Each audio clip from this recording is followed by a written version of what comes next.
একদম ৪২,৯৪৯ জন ২০১৬ প্রাথমিকের তালিকার প্যানেল প্রকাশ করা যাবে না আগামী ১০ দিনের জন্য।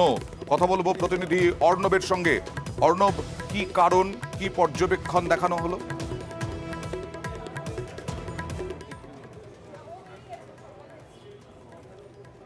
দেখো, বিচারপতি অভিজিৎ গঙ্গোপাধ্যায় নির্দেশ দিয়েছিলেন কয়েকদিন আগেই যে ৪২,৯৪৯ প্রাথমিক শিক্ষকের নিয়োগের যে প্যানেল ২০১৬ সালে নিয়োগ প্রক্রিয়া, সেই প্যানেল প্রকাশ করতে হবে ১০ দিনের মধ্যে, এবং এই ডেডলাইন তিনি তৈরি করে দিয়েছিলেন। যদি প্যানেল প্রকাশ ইতিমধ্যে করে থাকে, পর্ষদ যেটা দাবি করেছে বিচারপতি গঙ্গোপাধ্যায়ের বেঞ্চে বা অন্য আদার্স বেঞ্চে, যদি করে থাকে তাহলে তা সফট এবং হার্ড কপি এজলাসে পেশ করতে হবে ১৫ই জানুয়ারি।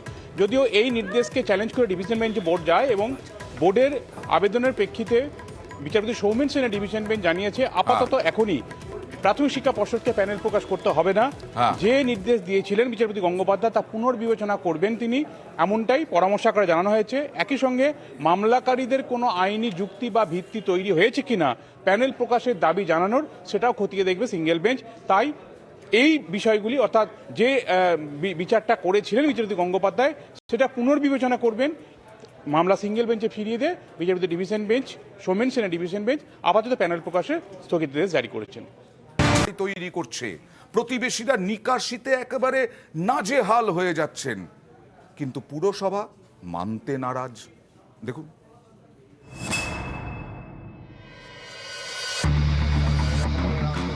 হুগলির ডানকুনি পুরসভা এলাকার গুপ্তিপাড়া। আগে এখানে ছিল একটা ডোবা। এই ডোবাতেই নজর প্রমোটারের।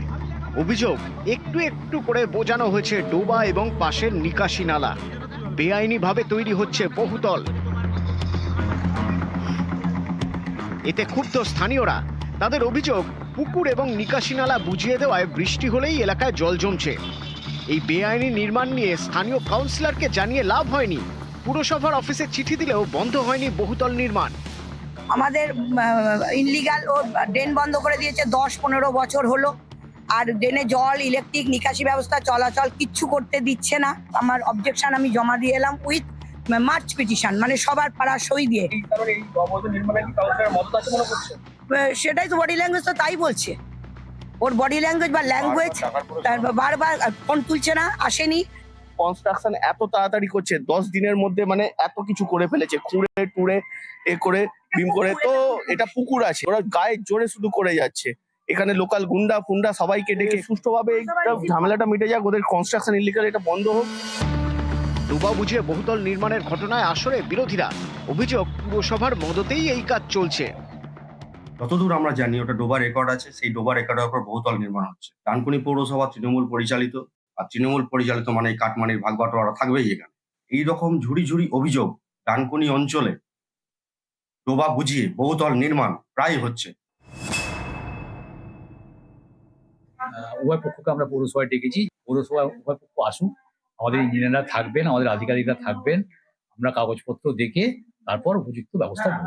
নিশ্চিতভাবে ডানকুনি পৌরসভা ডোবায় বিল্ডিং প্ল্যান স্যাংশন করবে না। ঠিক আছে, জমি বাস্তু কনভার্সন নিশ্চয়ই করা আছে। যাই হোক, আমি আন্দাজে কোনো কথা বলবো না। আগে ওনারা উভয় পক্ষ আসুক কাগজপত্র নিয়ে, তারপর বাকি কথা আমি করব। ডানকুনি থেকে রানা কর্মকার, নিউজ 18 বাংলা। আর পানিহাটি পুরসভায় যেরকম রেলগেটের অবস্থা ছিল সেরকমই আছে। যানজটে জেরবার হয়ে যান মানুষ একবার গেট পড়লে। কেন? পুরসভা আর রেলের মধ্যে এত দড়ি টানাটানি যে ফ্লাইওভারটাই হতে পারছে না। দেখুন,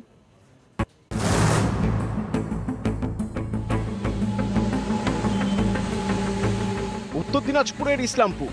এখানকার শান্তিনগরে রয়েছে রেলগেট। এই রেলপথ ধরে যাওয়া যায় উত্তরবঙ্গ, অসম। এই লাইনে দিনে ১৪০টা ট্রেন চলে। তাই একবার রেলগেট পড়লেই দীর্ঘ অপেক্ষা, তারপর গেট উঠলে তীব্র যানজট। এই দুর্ভোগ কাটাতে ফ্লাইওভারের দাবি দীর্ঘদিনের। সেই মতো ১.৫ বছর আগে ফ্লাইওভার তৈরিতে সবুজ সংকেত দেয় রেল।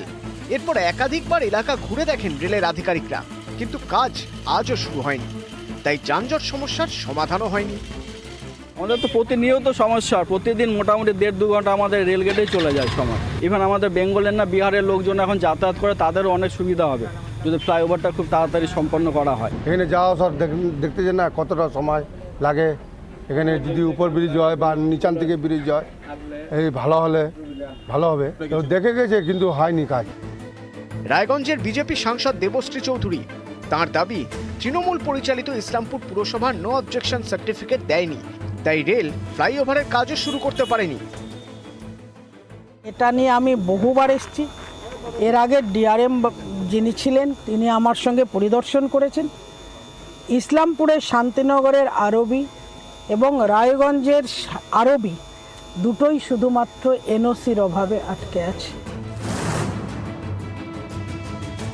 10 বার এনওসি দিয়েছি, একবার দুবার না। সাংসদকেও এনওসি আমি পাঠিয়ে দিতে পারি, তাতেও অসুবিধা নেই, কিন্তু কাজটাও দরকার আছে।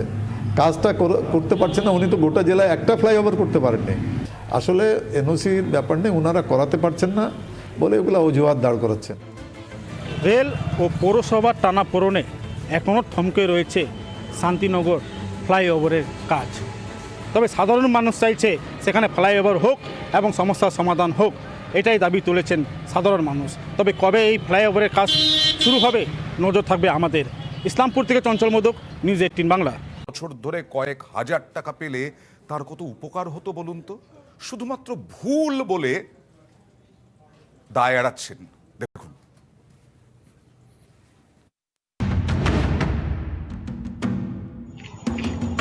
বাঁকুড়ার শিমলাপাল, এখানকার কানাকাটা গ্রামের বাসিন্দা নজর আলী খান, বয়স 80, বার্ধক্যের জেরে শরীর ভেঙেছে, কিন্তু সরকারি খাতায় তিনি মৃত, তাই বন্ধ সরকারি সুযোগ সুবিধে। 4 বছর ধরে বার্ধক্য ভাতা বন্ধ। বৃদ্ধের দাবি 2020 থেকে বার্ধক্য ভাতা পাচ্ছেন না। কারণ কি? সরকারি খাতায় তিনি নাকি মৃত। এরপর দুয়ারে সরকার থেকে পঞ্চায়েত অফিস বিভিন্ন জায়গায় বারবার ঘুরেছেন, কোনো সুরাহা হয়নি, বার্ধক্য ভাতাও মেলেনি। ভাতা বন্ধ হয়ে যায়। আমি ব্লক দিলাম, ব্লককে বললে যাও পঞ্চায়েত তোমার মৃত করে দিয়েছে। পঞ্চায়েতে যাওয়ার পরে দীপক মাঝি বলে যাও ব্লকে, আর তোমার এটা ঠিক করে দিচ্ছি। আমি যাও, ঠিক করে দেয় না। পঞ্চায়েতে 3-4 বার, ব্লকে 5-6 বার, বিডিওকে জানিয়েছি, কোনো মতো হয় না।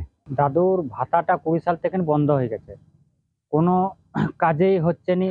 পঞ্চায়েত ব্লক ওই শুধু যা আশাই হচ্ছে। পঞ্চায়েতে যাওয়ার পর মৃত বলে ঘোষণা করে দিয়েছে, ব্লকও ওই ব্যাপার, ওই মৃত বলে ঘোষণা। চাইছি বলতে দাদুর যেমন কাজটা হয়ে যায়। যে ঘটনা ঘটলো, এই ঘটনার দায় তো ওই ভদ্রলোকের নয়। উনি গরিব মানুষ, উনি ভাতা পেতেন, ওনাকে মৃত যারা ঘোষণা করলো তাদের তো শাস্তি হওয়া উচিত। আমার বোর্ডের আগের বোর্ডের এটা ব্যাপার, কোনো কারণে ভুলবশত এটা হয়ে গেছে। আমি ওটা উত্তরতম কর্তৃপক্ষকে জানিয়েছি এবং আমরাও চেষ্টা করছি যেটার যাতে উনি পুনরায় ভাতা পান এবং কিভাবে তাকে পুনরায় ভাতা দেওয়া যায় সেই দিকে আমরাও চেষ্টা করছি। দেখছি কি হয়েছে, এবার যা সমস্যা ছিল মিটিয়ে পেনশন যেতে পারে সেটা আমরা দেখে নিচ্ছি, পুরো চালু করা যায় দেখছি। পেনশন কিছু একটা প্রবলেম কোথাও হয়েছে আমরা দেখে নিচ্ছি, উনি এসেছিলেন কি হচ্ছে সমস্যা দেখে পেনশন চালু করে দিচ্ছে। বাঁকুড়া থেকে প্রিয়ব্রত গোস্বামী, নিউজ 18 বাংলা। আর বীরভূমের 100 নাবালক, 20 জন নাবালিকা যারা বিচারাধীন, তাদের অবস্থা দেখুন, তারা বিচার পাচ্ছে না।